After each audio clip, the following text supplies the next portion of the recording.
Bismillahirrahmanirrahim. Alhamdulillahi rabbil alamin. Wassalatu wassalamu ala Rasulillah ma ba'd. Allahumma nas'aluka ilman nafi'an wa rizqan tayyiban wa amalan mutaqabbalan. Allahumma anfa'na bima 'allamtana wa 'allimna ma yanfa'una wa zidna ilman. Assalamualaikum warahmatullahi wabarakatuh. Alhamdulillah, di pertemuan terakhir ini tentang kisah Nabi Musa alaihi salam, kita mengambil faedah-faedah al-ijmali, faedah-faedah secara umum tentang kisah Nabi Musa alaihi salam, yang dimana kita telah mengabarkan bahwasanya kisah Nabi Musa alaihi salam adalah kisah yang paling banyak dikisahkan di dalam Al-Quran. Sampai 124 kali nama Nabi Musa alaihi salam disebutkan di dalam Al-Quran. Tentunya ini memberikan pelajaran kepada kita tentang pentingnya untuk mengambil faedah-faedah kehidupan pada kehidupan Nabi Musa alaihi salam. Dan alhamdulillah kita sudah hatamkan dari kisah Nabi Musa, tinggal kita mengambil faedah. Faedah yang pertama tentunya adalah tentang kebenaran tentang adanya Allah Azza wa Jalla, yang maha kuasa, yang maha perkasa, yang maha mengatur segala sesuatu, dan yang maha harusnya diibadahinya kepada dirinya semata, tidak kepada selainnya. Dari mana pendalilan tersebut? Tentang berbicaranya Nabi Musa, karena Nabi Musa diberikan gelar kalamullah, orang yang pernah berbicara. Nabi Musa sebagai orang yang berbicara dengan Allah, sebagaimana yang telah pernah kita kabarkan ketika di Bukit Tur, Nabi Musa alaihissalam berbicara dengan Allah. Di sini memberikan bantahan kepada orang-orang ateis, orang-orang yang tidak percaya tentang Tuhan, tapi mereka tidak percaya pada lisan dan pikirannya saja, akan tetapi hati nurani tidak ada yang bisa membantah tentang ketidakberadaan Tuhan. Yang kedua, pelajaran yang paling utama untuk kita mengambil pelajaran adalah kebenaran Rasul yang diutus dan seharusnya akan ditolong, dan pastinya akan ditolong. Sebagaimana yang terjadi pada kisah Nabi Musa alaihissalam. Bagaimana Rasul ini, Nabi Musa, bahkan ingin dibunuh, bahkan ingin disakiti, bahkan yang dimana banyak orang yang mencemonya, mencelanya, akan tetapi Allah menolongnya.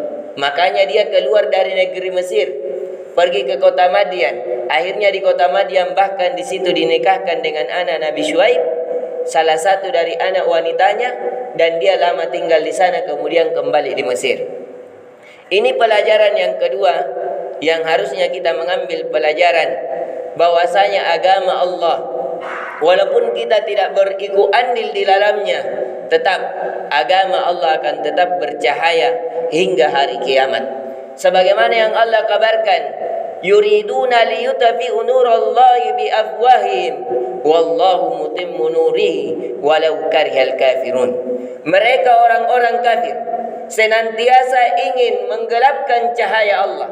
Orang-orang kafir berusaha agar tidak ada di muka bumi azan. Orang kafir berusaha agar tidak ada syariat Islam di muka bumi. Orang kafir berusaha agar tidak ada solat, tidak ada puasa, tidak ada hijab, tidak ada zakat. Semuanya tidak ada haji lagi. Akan tetapi Allah menginginkan menyempurnakan cahayanya, cahaya agamanya, yaitu dengan cara menolong para rasulnya, menolong para wali-walinya, dan orang-orang soleh yang ada di muka bumi.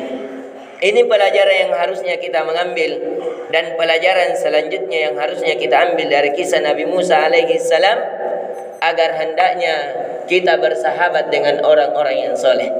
Coba melihat Nabi Musa ketika dia bersahabat ingin ke Fir'aun untuk pergi berdakwah. Dia mengajak agar hendaknya ada dari kalangan keluarganya yang menemaninya. Akhirnya diangkatlah Harun. Ketika ingin berjumpa dengan Nabi Khidir untuk menuntut ilmu, dia memilih dari orang. Siapa orang yang terbaik? Dari salah satu muridnya, yaitu Yusha bin Nun. untuk menemaninya untuk pergi menuntut ilmu. Akhirnya Yusha bin Nun dengan sebab itu dia diangkat menjadi seorang nabi pula. Jadi saudaranya Nabi Musa yaitu Harun, dia diangkat. Kenapa? Karena dia berteman dengan Nabi Soleh, bahkan dia bersaudara. Begitu pula Yusha bin Nun, bukan saudaranya, tapi karena dia berteman dengan orang soleh, akhirnya Allah mengangkat derajatnya. Di sini mengajarkan kepada kita bahwasanya hendaknya kita ar-rafiqu qabla at-tariq, melihat kepada siapa kita berteman sebelum kita mengadakan perjalanan. Kalau sebagaimana dalam hadis Nabi sallallahu alaihi wasallam bahwasanya seseorang itu sesuai dengan agama temannya. Kalau kita ingin berteman, hendaknya kita berteman dengan orang baik. Karena orang baik itu bagikan sebuah parfum. Kalau baik teman itu, maka minimal bau parfumnya akan kita bisa rasakan. Tapi kalau kita memiliki teman yang buruk, maka dia bagaikan orang yang pandai besi, yaitu memberikan mudarat kepada kita. Mudarat dengan asapnya, mudarat dengan percikan apinya, ataukah mudarat dengan besinya langsung. Ini mengajarkan kepada kita agar hendaknya kita di permukaan bumi ini tidak berteman kecuali dengan teman-teman yang soleh. Dan teman-teman yang soleh itu akan mengantarkan kita untuk mendekatkan diri kepada Allah Azza wa Jalla. Teman yang soleh adalah yang senantiasa mengingatkan kita untuk mendekatkan diri kepada Allah, untuk senantiasa jauh dari bermaksiat kepada Allah Azza wa Jalla. Ini yang bisa kita berikan. Alhamdulillah, semua kisah-kisah yang kita kisahkan itu sudah kita masukkan di YouTube. Dari beberapa kisah Nabi Musa sudah separuhnya. Jadi bisa kita nikmati di YouTube insyaallah taala. Ada channel kita Rumah Fikih Makassar. Rumah Fikih Makassar ini sudah hampir 100 video yang kita masukkan, yang dimana di dalam tersebut adalah kajian-kajian seluruhnya, mulai dari bulan 10 tahun lalu yang diadab di Masjid Babus Salam ini, begitu pula yang ada di Masjid Nurul Iman tentang fikih Asmaul Husna, yaitu pembahasan tentang memahami nama-nama Allah Azza wa Jalla. Semoga channel YouTube ini bermanfaat untuk kaum muslimin dan bermanfaat kepada diri saya setelah saya meninggal, dan kemudian saya kabarkan juga kepada kaum muslimin agar hendaknya memanfaatkan waktu dengan terus belajar, karena belajar tidak mengenal tua.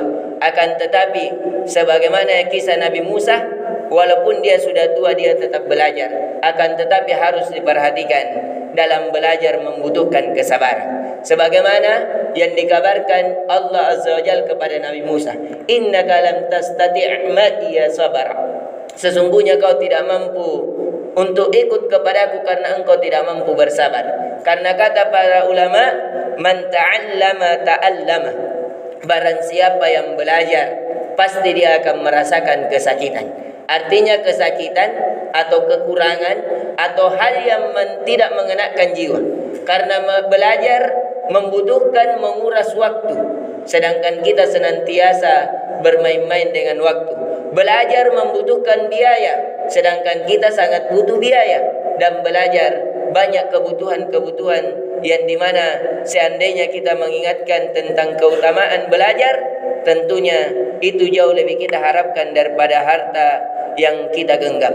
Ini yang bisa kita berikan. Subhanakallahumma bihamdik, asyhadu an la ilaha illa anta, astaghfiruka wa atubu ilaik. Assalamualaikum warahmatullahi wabarakatuh.